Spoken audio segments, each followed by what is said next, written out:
ஜாப்லேருந்து அனுப்புனாங்க. நான் என்ன சொல்கிறேன், ஜாப் எப்பவுமே ஆல்வேஸ் அவங்க கஞ்சா இல்லாமல் இருக்க மாட்டாங்க. இந்த சைடில் வந்து பெண் குரூப்பும், இந்த சைடு ஆண் குரூப்பாக இருக்குது. கொஞ்சம் வாட்டி போயிட்டு இங்கே போயிட்டு வந்துட்டு அவகிட்ட போடு. என்ன பைத்தியக்கார டேஷோ அவ. இவங்க வந்து ஜாப் வாங்கி கொடுத்தாங்கல்ல, அதுக்கு முன்னாடி வந்து எனக்கு ஒரு 10 பேர் அவங்க கொடுத்தாங்க. உண்மைதாக்கா ஜெயிக்கும். ஜாப் சேர்த்து விட்டது அவங்க தான். நான் தெளிவாகவே சொன்னேன், நான் ஆக்டிங் தான் ப்ரொஃபஷன் எனக்குன்னும் போது அவங்க என்ன சொன்னாங்க, நீங்கள் ஏன் வைஷு இது மாதிரி பண்ணுறீங்க, நீங்கள் வந்துட்டு ப்ரொஃபஷ்னலாக கார்ப்பரேட் ஜாப் போனால் நல்லாயிருக்கும்னு சேர்த்து விட்டது அவங்க தான். பிருந்தா மேம் இன்ட்ரடியூஸ் பண்ணி வச்சது. மம்மியும் என்னை இன்டர்வியூ பண்ணாங்க, எல்லாமே பண்ணாங்க.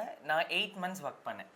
8 months. ஆனா அவங்க இன்டர்வியூல 3 மந்த்ஸ் தான் ஓகே, அவங்களுக்கு அவங்க என் கூட 3 months தான் பேசினாங்க. ஏன்னா அவங்க வந்து கொஞ்சம் சைக்கோ மாதிரி, அவங்க மனநல பாதிக்கப்பட்டவங்க. சுசித்ரா சீரியஸாகவே சுசித்ரா வந்து எனக்கு அந்த விஷயம் கேட்க கோபம் வரல, சிரிப்பு வருது அவங்கள பற்றி பார்த்தா. ஏன்னா எதுக்கு இப்படி சொல்கிறேன் அப்படின்னா, அவங்க எப்பவுமே ஆல்வேஸ் அவங்க கஞ்சா இல்லாமல் இருக்க மாட்டாங்க. கஞ்சா பக்கத்துலேயே இருந்துக்கணும், ட்ரிங்க் பண்ணிகிட்டே இருக்கணும். பசங்க கூட செக்ஷுவல், நிறைய பசங்க கூட செக்ஸ் வச்சுக்கிட்டே இருப்பாங்க.